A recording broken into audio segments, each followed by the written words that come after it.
It started like any ordinary summer. A bright July morning, the kind where the sun feels warmer, the skies stretch bluer, and life just seems a little lighter.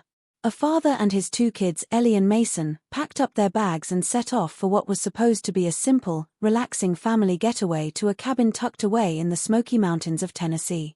No crowds, no cell reception, just family time, hiking trails, campfire stories, and peaceful silence under the stars. They were supposed to be safe.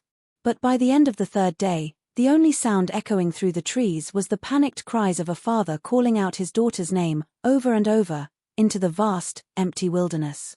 Ellie was gone. And now, you are here, because deep down, something about this story just doesn't sit right with you. Maybe it's the timeline that never quite added up. Maybe it's the gut feeling that too many things were left unanswered.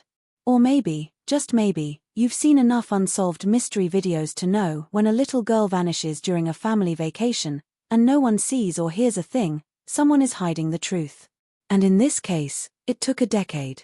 10 long years. But the truth finally clawed its way to the surface. And it came not from the police. Not from the press. But from the one person no one ever suspected, her own brother. Stick with me, because I promise you, by the end of this video, you will know the truth they tried to bury. The question that's been haunting this family, tormenting investigators, and freezing the hearts of millions for over a decade: what really happened to Ellie that day in the woods? That answer is here. In this story. Right now. You're going to hear details that were never made public. Things the media chose to ignore. Things that only one person dared to say out loud after 10 years of silence. Before we dive into what Mason finally confessed, I want you to know this isn't just a story about a missing girl. It's about family secrets, fractured memories, the psychology of guilt, and how a single moment can destroy everything you thought you knew about the people closest to you. This isn't some scripted crime doc with eerie background music and actors reenacting scenes. This is real. And it gets dark. But not in the way you think. Now, let's talk about Ellie for a moment, not the missing girl you've heard about in headlines or in those short 5-minute TikTok breakdowns. Let's talk about the real Ellie. She was 9 years old when she vanished. A wild spark of energy in a tiny frame. Obsessed with butterflies. Always barefoot, even when her dad warned her about stepping on sticks.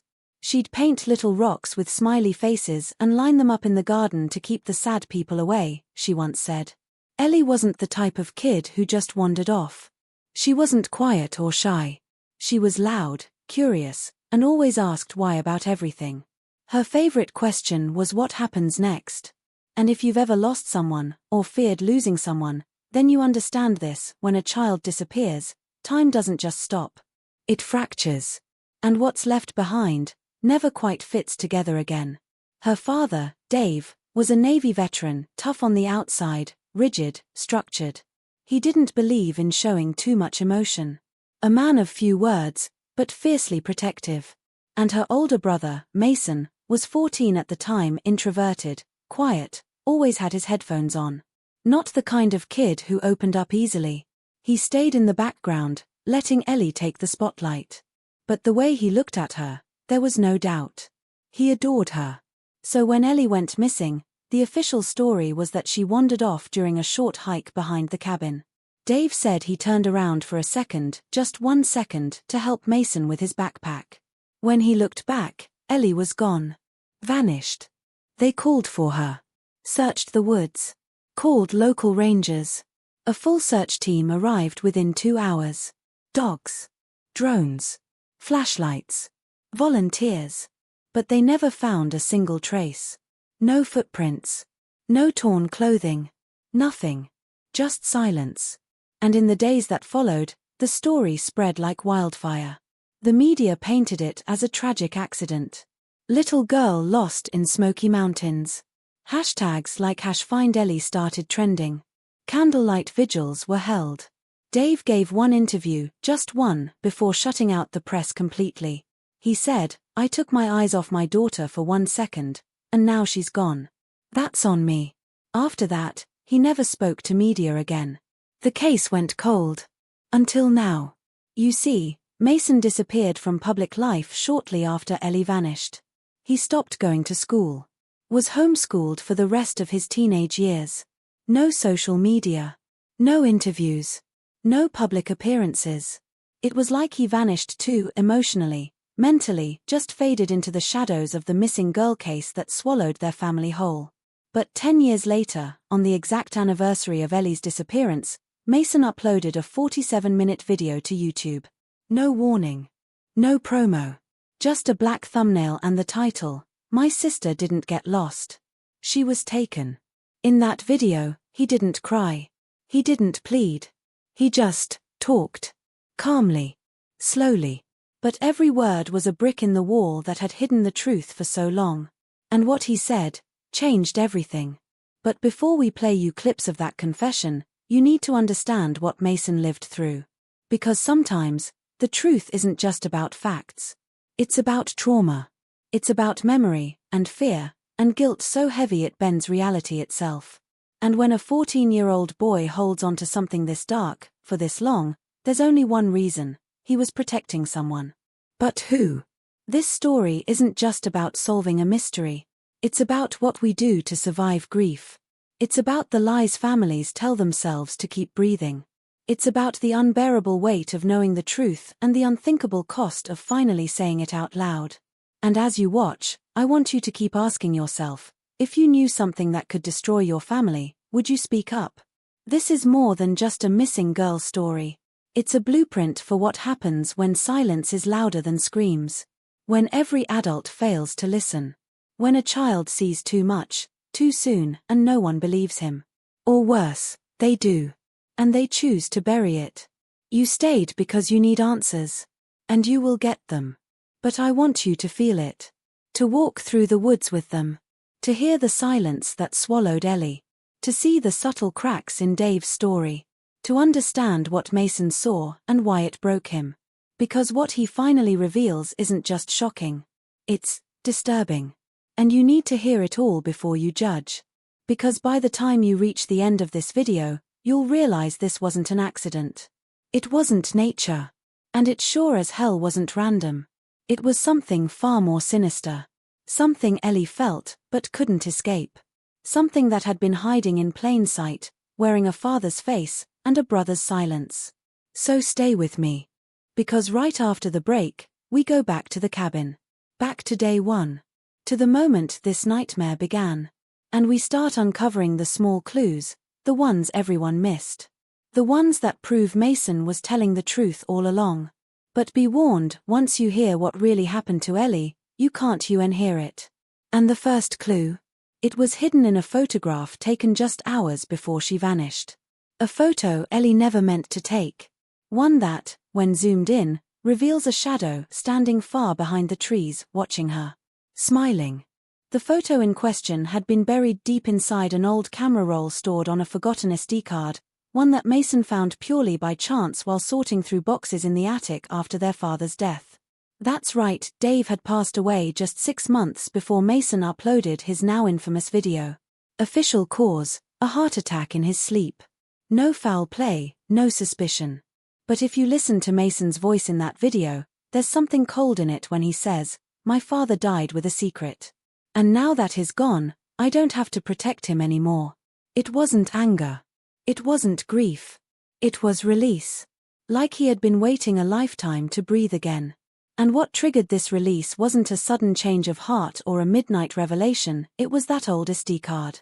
It had been wedged inside one of Ellie's butterfly-decorated toy boxes, sealed with duct tape and dust, as if it had been deliberately hidden.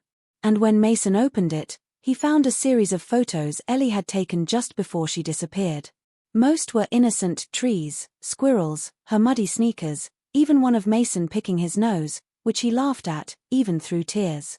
But there was one picture, one she hadn't meant to take. In the background, behind the dense tree line, barely visible if you didn't know what you were looking for, was a figure. A man. Tall. Wearing what looked like a black hoodie. Standing still. Watching. Now, Mason didn't show this photo in his video. He said it wasn't about shock value or going viral. He said, "I don't need you to see his face. I just need you to know I saw it. And I recognized him." But he never said who it was. Not yet. Instead, he led viewers down a slow, deliberate path through the final week of their family vacation, revealing fragments of a story that seemed to shift and crack with every new detail. It wasn't just what happened on the day Ellie went missing, it was the tension building up in the days before. Things that didn't feel like warning signs at the time, but in hindsight, screamed that something was very, very wrong. According to Mason, Dave had started acting strangely even before they arrived at the cabin. The trip had been last-minute, planned just days before departure. Their mom wasn't going. She and Dave had separated 6 months earlier, and while it was framed as a peaceful split, Mason hinted otherwise. "My mom cried every night," he said. "But she never talked about it. And whenever I asked why we were leaving, she just said, 'You'll be safe with your dad.' I think now, she didn't believe that. I think she just didn't know what else to say." The night before they left, Mason overheard a fight between his parents, muffled voices, but sharp enough to leave an imprint.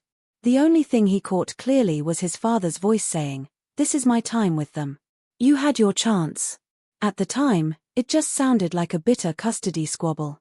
Now, it feels like something else entirely. Once they got to the cabin, things didn't feel right. Not to Mason. He remembered how Dave kept the doors locked at all times, even during the day, and how he'd snap at Ellie if she wandered too far. He wouldn't let either of them talk to the nearby campers, even though Mason saw at least 2 other families in the area. He claimed it was for safety. But Mason remembers thinking it felt like isolation. Control. And then there was the incident with Ellie's drawings. She had this sketchbook she took everywhere, filled with childlike doodles of fairy wings and colorful trees. But Mason found a few pages torn out and crumpled behind the couch. When he smoothed them out, they were different dark scribbles, stick figures with red XS over their faces, a girl with wide eyes hiding behind trees. He showed them to Dave, thinking it was just a game. But Dave's reaction chilled him. He didn't laugh. He didn't comfort Ellie. He just said, "She's got an active imagination. That's all." But now Mason believes Ellie saw something, or someone, before she disappeared. And that drawing? That might have been her way of trying to tell them. If only they'd paid attention. What makes this even stranger is that Ellie had started sleepwalking a few days into the trip, something she'd never done before. Mason recalled waking up one night to find the front door slightly open and Ellie standing barefoot on the porch, just staring into the woods. When he asked what she was doing, she simply whispered, "He's calling me." At the time, he thought it was just a dream. Kids say weird things, right? But those words haunted him for years. Especially when no one could explain how she vanished without a trace, no broken branches, no signs of struggle, no footprints except her own. It was like she walked out, willingly. The more Mason recounts, the less it sounds like an accident and the more it starts to resemble a pattern. But here's where the story takes an even stranger turn and where the first red herring appears. Because around the same time Ellie went missing, another man in the area had also disappeared. His name was Garrett Brooks, a former wilderness guide with a history of mental illness and an arrest record that included trespassing and public disturbances. Local authorities believed he might have been in the woods near the cabin that week.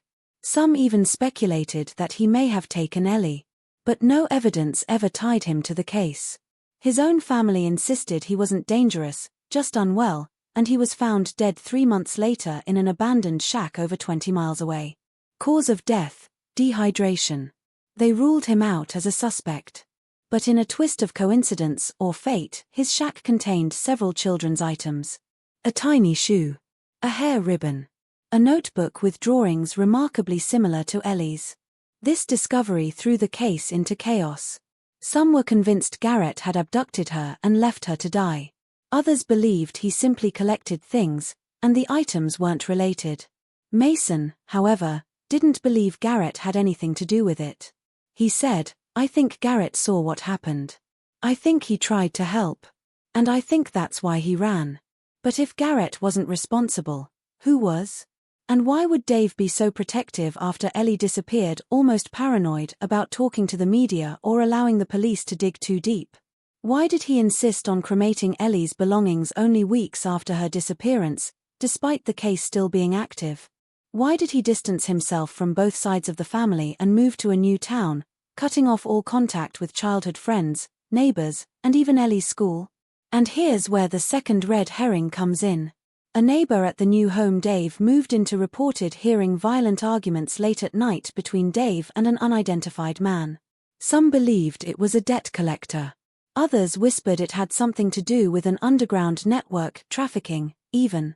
But again, no concrete evidence ever surfaced. Still, the rumor mill never stopped. In fact, a Reddit thread speculated for years that Dave had sold Ellie. That's right, sold.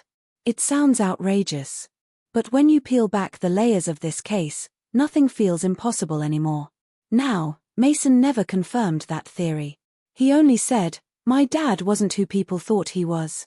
And I wasn't brave enough to speak up. But I'm ready now." The key to this whole story, he insists, is not in the woods, or in Garrett's shack, or even in the police reports. It's in the people Dave surrounded himself with in those final years. Men who visited late at night. Phone calls taken behind closed doors. Hidden cameras he installed in their home, supposedly for security. And more importantly, bank transactions. Thousands of dollars moved quietly, unaccounted for, to offshore accounts Mason only discovered after his father's death. Mason has a theory. One that paints a picture far more disturbing than any news outlet ever dared to suggest. And in the next part of his story, he begins to lay out the connections. Names. Locations. Photos. But he warns viewers, this will change how you see my family. Forever. And just as the screen begins to fade to black, Mason whispers one last thing, barely audible. But enough to send chills down your spine. She came back once, 3 years ago. Just for a moment. And she said something that didn't make sense. But now, I think I know what it meant. And that's where he cuts the video. No explanation. No follow-up. Just silence. And now the question echoes louder than ever. What did Ellie say, when she came back, after Mason dropped that final bombshell that Ellie came back once? Years after her disappearance, the internet exploded. Forums, podcasts, and late-night YouTube deep dives were flooded with speculation. People paused and replayed that clip, dissecting every word, every breath, every flicker in his expression.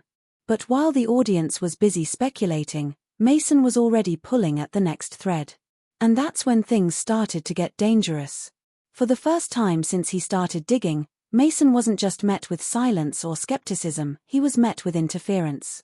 Subtle at first. His hard drive, the one with the backup of the original photos and family documents, suddenly corrupted. His email accounts began logging out randomly, locking him out, then mysteriously restoring access with no trace of a password reset. Then, someone broke into his apartment, not to steal, but to leave something behind.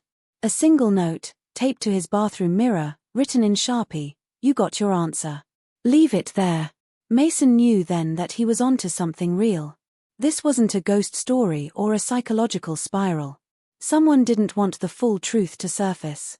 And yet, he couldn't walk away. Not now. Not after years of silence. Not after his father's funeral, where a man no one recognized stood in the back, didn't speak to anyone, and left before the service ended. When Mason tried to follow him, he was already gone. The funeral photos later revealed something strange. This man was also captured in the background of an old birthday party from years ago. The same stance. Same blank stare. And when Mason zoomed in on the footage, he noticed the man wore the exact same watch as the one in Ellie's final photograph. The one buried in the SD card. At this point, Mason began questioning everything, including the people closest to him. That's when the betrayal came. He had been working with an old family friend named Gillian, a former detective who had worked Ellie's case before transferring departments. She was the only one who believed Mason's theory early on, who fed him leads from behind the scenes, and helped him track down bank records and police transcripts that weren't supposed to be released. She told him the official investigation had been cut short, resources pulled, and evidence lost in transition. For a while, Mason trusted her. She had known Ellie as a child. She'd brought over birthday gifts and joined the search teams in the early days. But things shifted after Mason mentioned the SD card publicly. Gillian grew distant. She started dodging calls, then flat out ghosted him. At first, Mason thought she'd grown afraid or simply burned out. Until he discovered she had filed a formal request to seal a portion of Ellie's case file just 2 weeks before Dave's death. What was she trying to hide? Mason confronted her.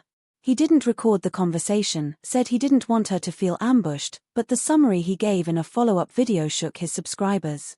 According to Mason, Gillian admitted there was more to the case than what the department had disclosed, but that it went higher than either of them realized. She refused to name names, only saying, "Your dad wasn't working alone. And he wasn't the worst of them." Mason pressed her for answers, for proof. But she refused. She ended the conversation with a warning, "If you go further, you'll wish you hadn't." And then she disappeared again. Phone off. House empty. Job abandoned. As if she was never there to begin with. At this point, Mason knew he needed to move fast. He doubled down on his research, hiring a digital forensics expert to retrieve what was left of the corrupted hard drive. What they uncovered was fragmented, but revealing. One file stood out, a voicemail dated 3 months after Ellie vanished. It was from a restricted number, and all it said was, "She's still alive. He knows. Stop looking." The voice was distorted, but Mason believed it was female. Possibly Ellie's mother. Possibly Gillian. Or someone else entirely. The voicemail had never been heard before, never saved to any phone Mason remembered having. So how did it end up on his father's hard drive? Even stranger, buried deep inside another folder, they found a scanned copy of a police report from 2009, 2 years before Ellie disappeared. It described a missing girl from a neighboring county, age 9, last seen near a state park only 40 miles from the cabin. Her name was never released publicly, and the report was marked closed by agreement. No body was found. No charges filed. Mason had never heard of this case. No one had. But the girl in the attached sketch looked eerily like Ellie. Was this a coincidence? Or was it part of something bigger, something that started long before that family vacation even began? To dig deeper, Mason reached out to someone he never thought he'd talk to again, his estranged uncle, Greg. He and Dave had cut ties years ago, supposedly over a land dispute. But Mason had his doubts. Greg was the only other person who had visited the cabin more than once. He might have seen something. Known something. Mason expected denial or more stonewalling.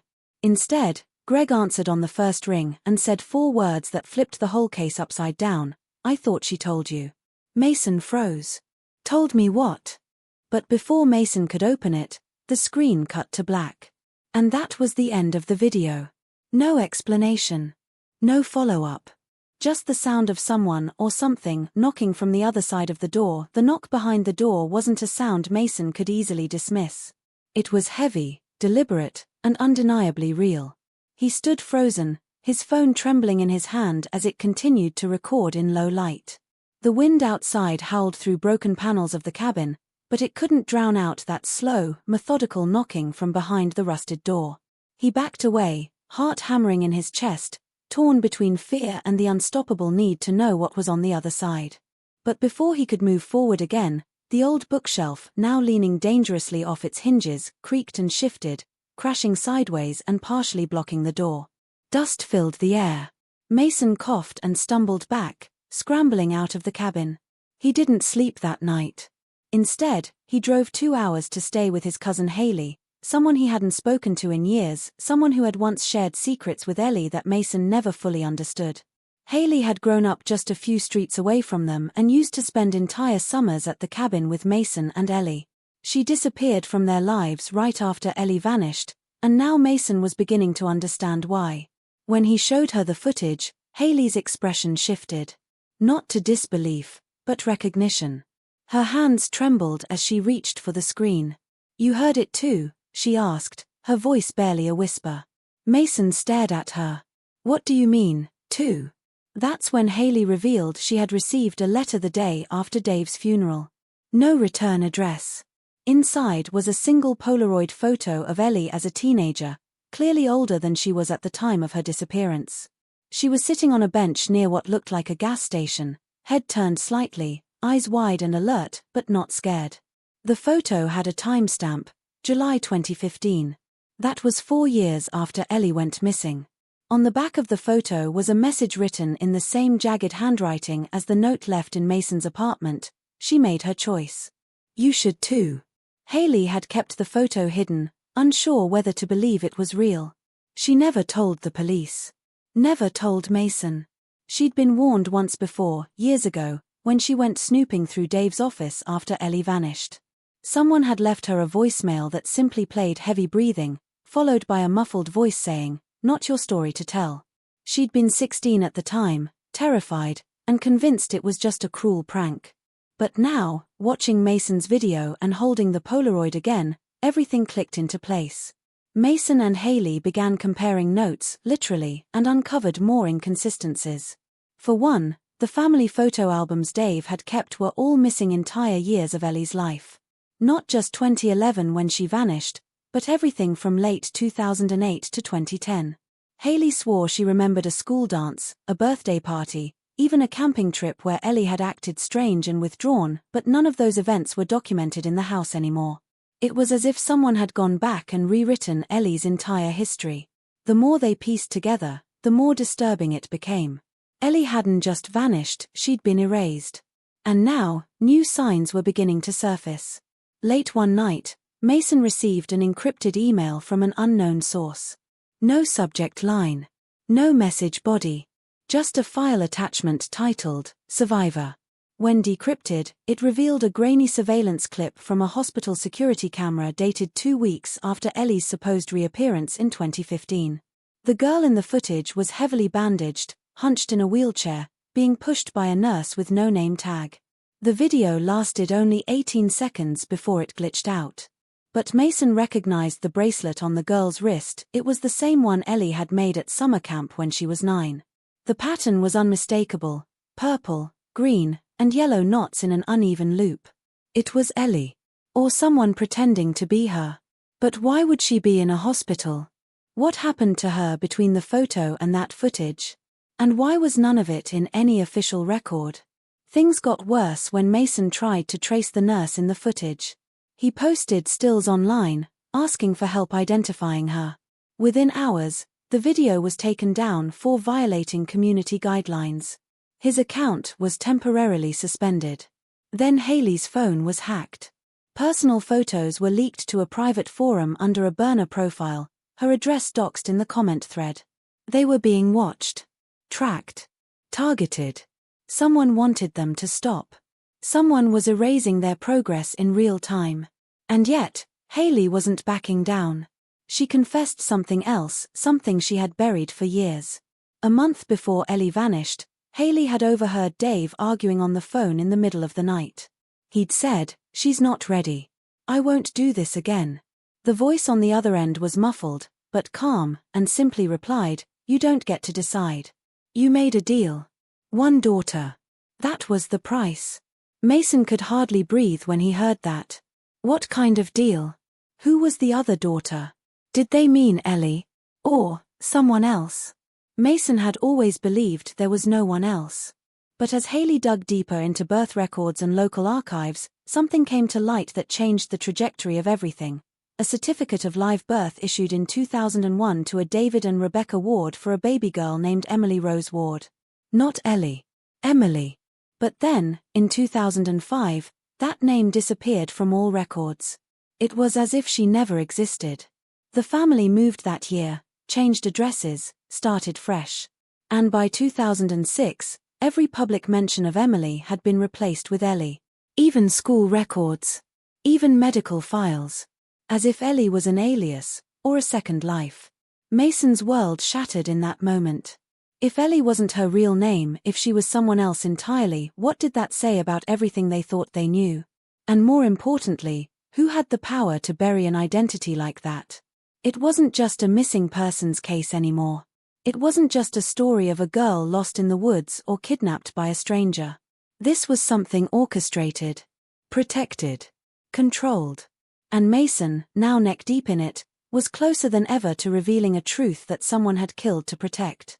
But then, the forensics expert Mason had hired went dark. No calls. No texts. His office wiped clean.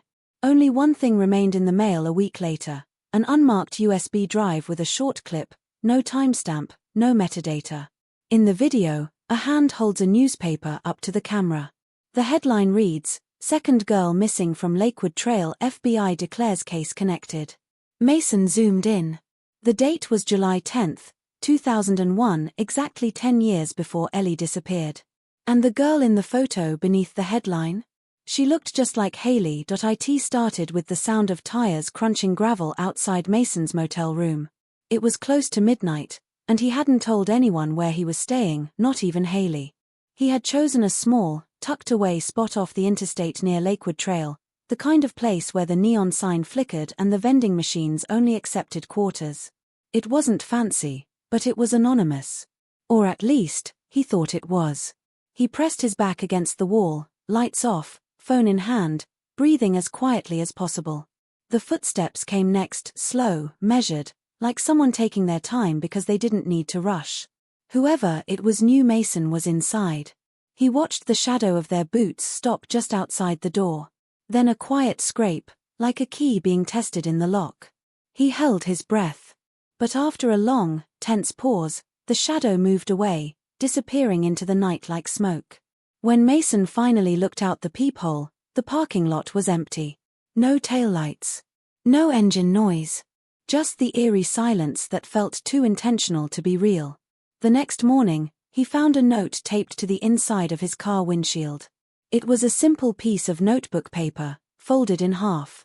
The message, written in smudged black ink, read, "Stop chasing ghosts, or you'll join them." Mason sat in the driver's seat for nearly an hour before he could bring himself to start the car. That was the moment everything shifted. This wasn't just a puzzle to solve anymore, it was a warning. A threat. And whoever left it didn't just want him to back off, they wanted him scared, paranoid, looking over his shoulder until he gave up. But he couldn't. Not now. Because hours later, when he called Haley, she didn't answer.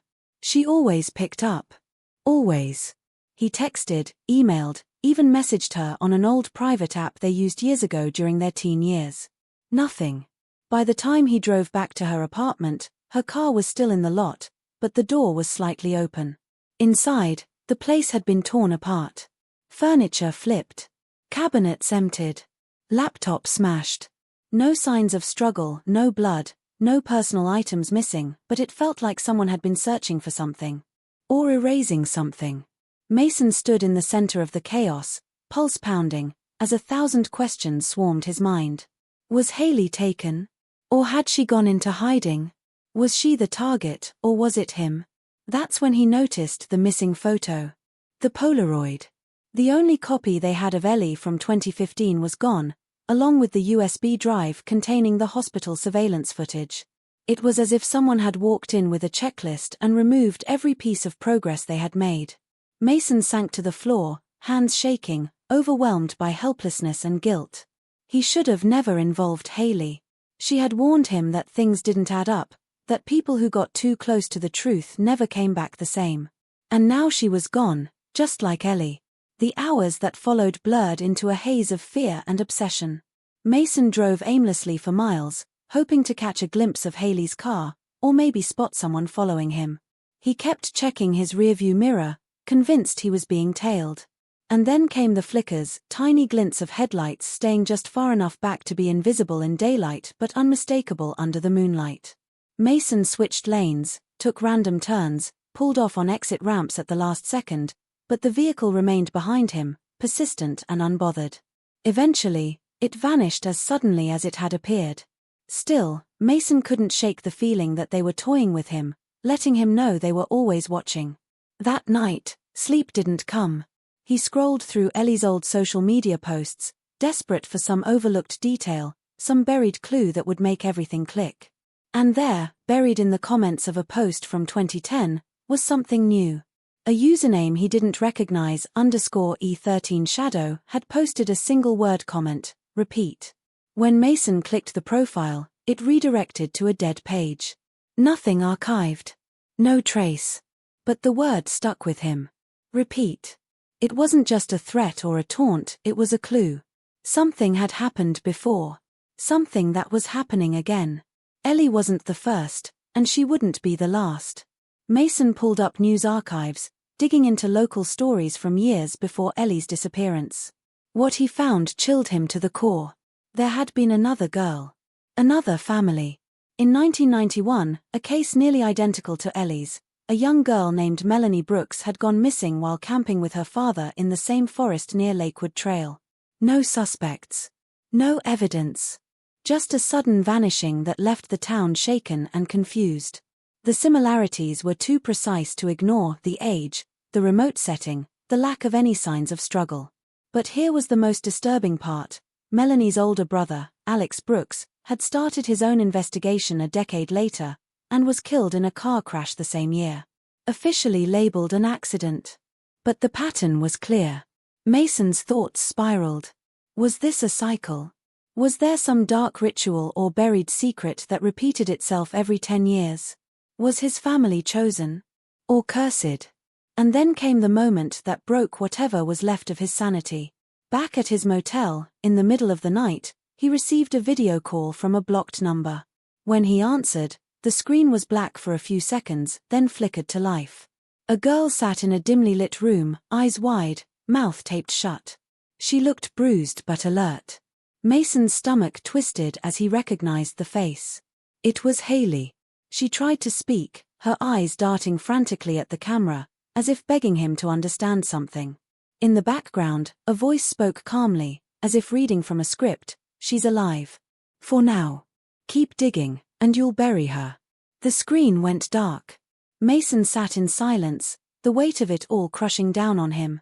Everything he thought he knew was unraveling. His sister's identity. His father's lies. Haley's connection. And now the terrifying realization that he wasn't just solving a mystery, he was stepping into a web of control, manipulation, and danger that went far beyond his family.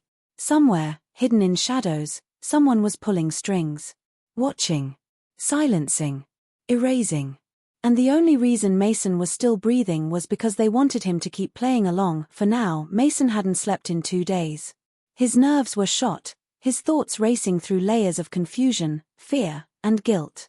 Haley was alive, but held somewhere against her will, somewhere dark and calculated, and someone was going to great lengths to keep her silenced. But who? And why? As he scrolled endlessly through files, emails, voice recordings, and old case notes, he began to feel like he was chasing shadows, building theories on half-truths and whispers. That was, until he stumbled upon an old audio file buried deep in Ellie's encrypted folder, one he hadn't noticed before. The file was distorted, but the voice was unmistakable. It was Ellie. The message was dated 2 weeks before her disappearance. She was crying. Frightened. And then she said something Mason never expected. "Dad told me to never tell anyone about the cabin. He said it was our secret. But I saw them. I saw what he did." Mason froze, heart pounding. The air felt thick, like time itself had stalled. "I saw them. I saw what he did. It wasn't just a vacation gone wrong. It wasn't an accident. It was something Ellie had seen, something she wasn't supposed to." His mind replayed the family trip over and over, now in a completely different light.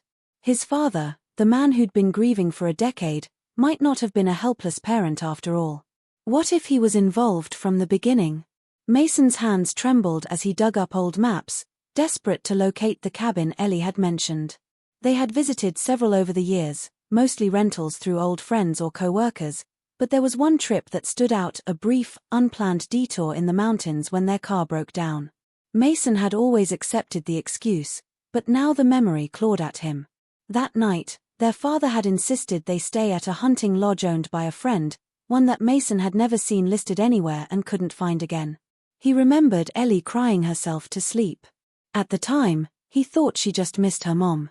But maybe it was something else. Just as he began retracing the location, his phone buzzed. An incoming call. Unknown number. He hesitated but answered. A familiar voice greeted him, calm, steady, and painfully recognizable. It was his mother. Mason hadn't spoken to her in years. After Ellie's disappearance, she spiraled into a depression, eventually separating from their dad and moving to a remote area in Oregon. She had never been involved in the investigation and always refused to talk about it. But now, she sounded different, clear-headed and urgent. "Mason," she said, her voice cracking, "I need you to listen to me very carefully. I've made a mistake. A terrible mistake." Mason could barely breathe. She continued, "Your father wasn't just hiding something. He was part of something. Something that goes back years. Ellie found out. That's why she vanished. But he didn't act alone." Before Mason could speak, she added something that chilled him to the core. "I helped him cover it up." The weight of her words crushed him.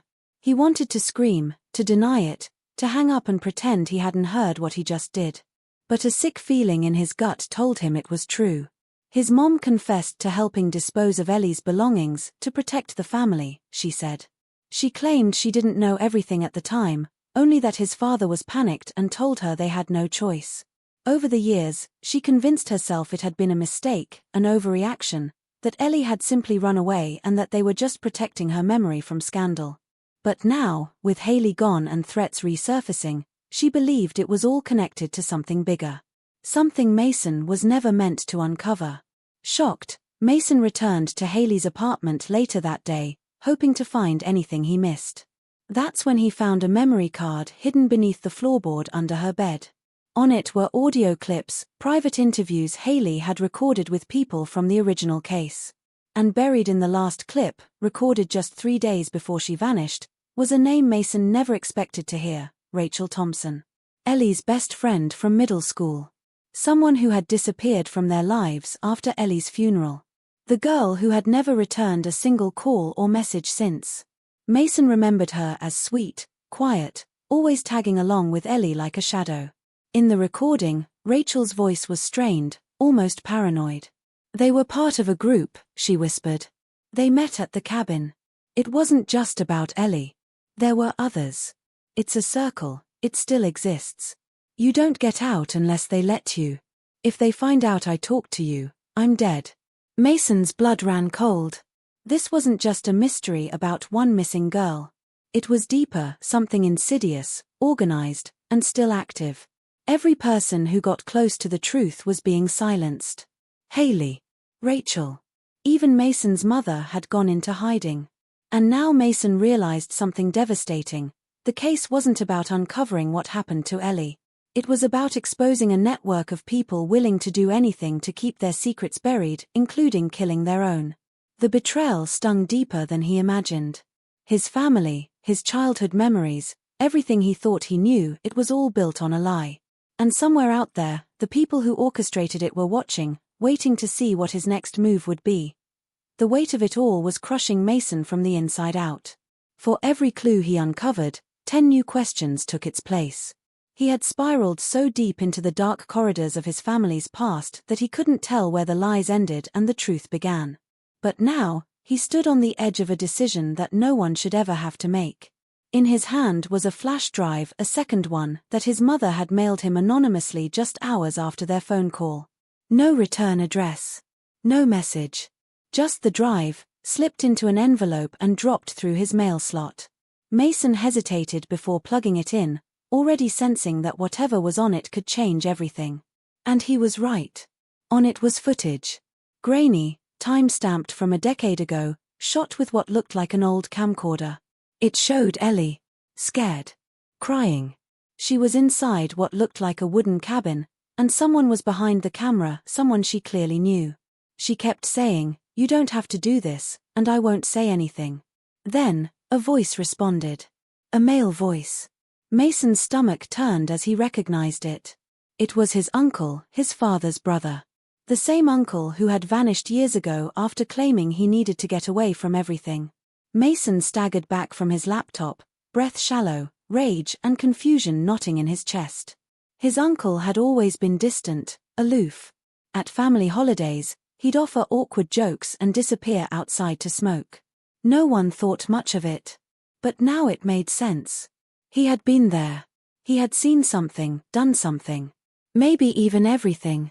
Mason realized he wasn't just fighting for answers now. He was fighting against his own blood, people who shared his name and had shaped the very foundation of his life. And suddenly, it wasn't about solving a mystery anymore. It was about choosing whether to bring that legacy crashing down, or to keep burying the truth like so many others before him had done. Then came the ultimatum. It arrived in the form of an anonymous voicemail. A robotic voice, untraceable, cold as steel. "We know what you have. If you release it, Hailey dies. If you want to see her alive again, destroy the footage. Walk away. You have 72 hours. Mason listened to the message 5 times before it truly sank in. They had Hailey. And they knew he was close to blowing everything open. The footage was enough to turn over to authorities, to finally get justice for Ellie, but at what cost? He was stuck between 2 unbearable choices: expose the truth and risk Hailey's life, or destroy the evidence and keep the nightmare alive. It was a trap. One designed to break him emotionally, psychologically. And it was working. He drove to his father's house the next morning, unsure whether he was walking into confrontation or confession. His dad answered the door, pale and drawn, eyes bloodshot like he hadn't slept in weeks. They stood there for a long second, silence pressing between them like a wall. Mason couldn't take it anymore. He held up the flash drive. "I know," he said, voice low. "I know what you and Uncle Eric did." His father's eyes didn't widen in surprise. He didn't gasp or protest. He just looked, defeated. "You don't know everything," his dad said softly, stepping aside. "But you need to, if you're going to decide. What happens next?" Inside, the house felt haunted. Every photo on the wall, every crack in the floorboards seemed to whisper echoes of the past. They sat in the living room where Ellie once opened Christmas presents, where Mason had watched movies with his sister without ever imagining it would all be torn away. His father poured a glass of whiskey with a shaking hand and told him a story that shattered the last of Mason's innocence. Eric, the uncle, had gotten involved with something, some underground ring tied to power, control, and exploitation. It had started small, under the guise of business retreats, but eventually escalated into something darker. Ellie had caught them during that vacation, and in their panic, Eric had tried to scare her, but things had gone too far. Mason's father, terrified of what would happen to the family, had helped cover it up. But someone else had helped too, someone with enough influence to make the entire case disappear from the news, from police logs, from memory. Mason stared at his father, heart pounding, realizing the truth wasn't just one monster. It was a network of monsters, protected by silence and fear. If he exposed it all now, he could spark a massive investigation, but they'd kill Hailey to send a message. If he walked away, he might save her life, but leave countless others at risk. There was no right answer. Only pain. Only loss. As the clock ticked closer to the 72-hour mark, Mason sat in his car staring at the flash drive, replaying Ellie's voice over and over. "You don't have to do this." And maybe that was true. But someone had to do something.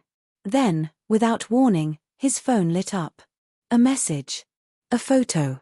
It was Hailey, tied up, her eyes wide with fear, sitting in what looked like a basement or storage unit. The caption read, "Choose wisely." Mason's hand tightened into a fist, and in that moment, the storm inside him exploded. The people who'd hidden behind shadows for so long had finally crossed a line.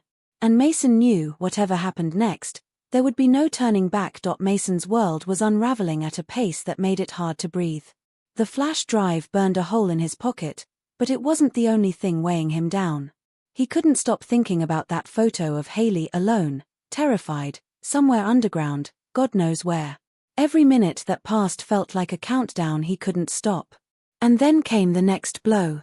As he pulled up to the old community center where he had arranged to meet an investigative journalist, a trusted ally from college who now ran a podcast on corruption, he saw the flashing red and blue lights before he even turned into the parking lot. Police were already there. Not just 1 or 2 cruisers, but a full sweep. The place had been raided. Crime scene tape was everywhere. And then his phone buzzed again. One message. One sentence. "This is what happens when you talk." He didn't even need to open it. The warning was clear. Panic surged through him, but more than that, pure rage. Someone had tipped them off. Someone inside his circle. It wasn't just the underground network anymore. This was bigger, more complex, more organized.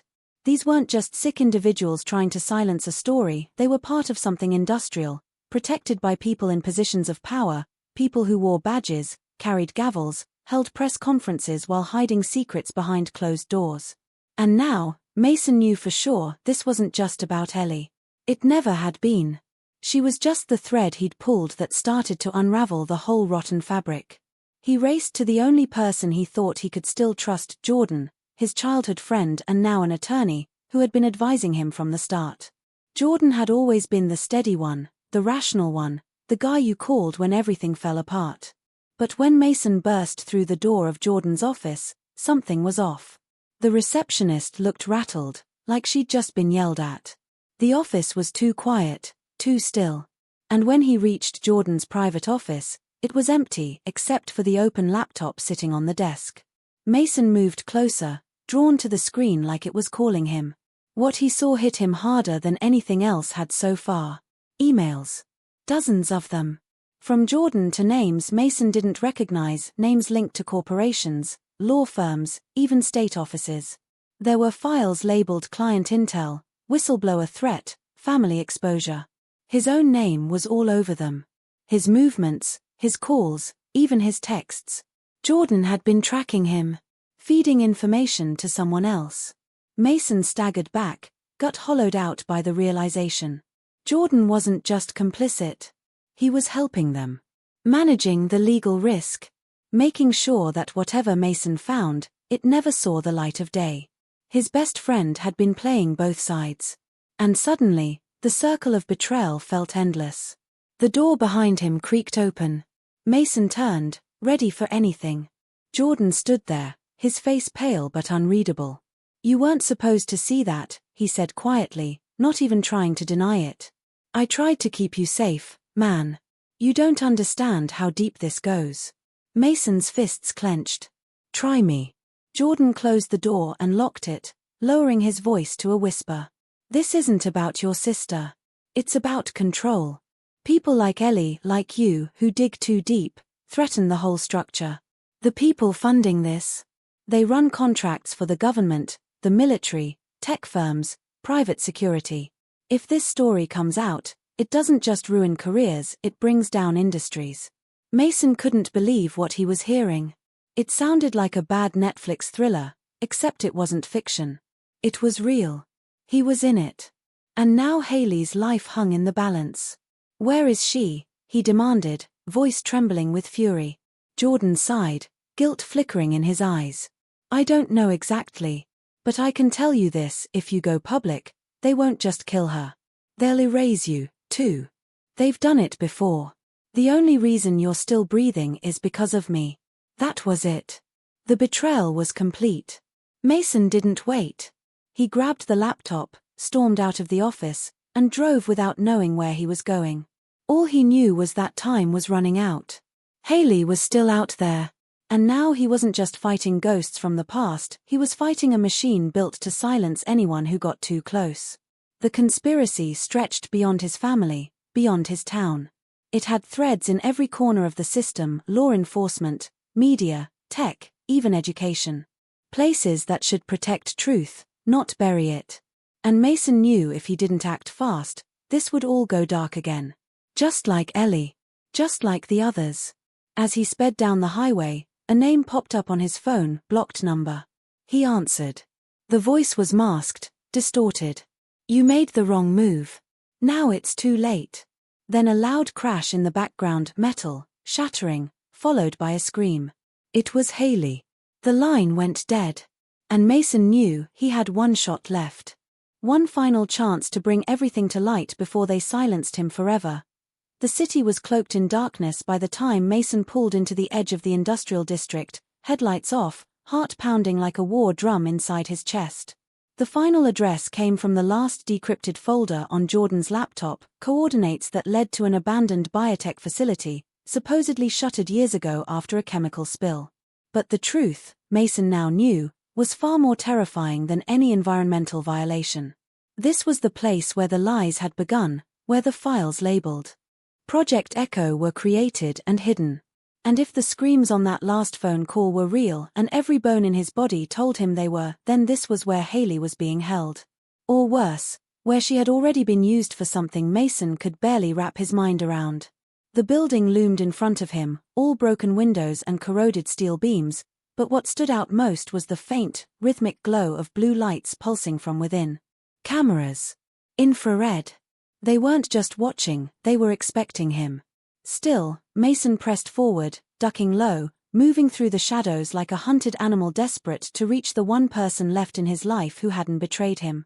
Inside, the place was a maze of winding corridors, each one more gutted and decrepit than the last, but behind the filth, signs of activity. Fresh footprints in dust. Drag marks. Smashed equipment that was too new to belong to the original facility.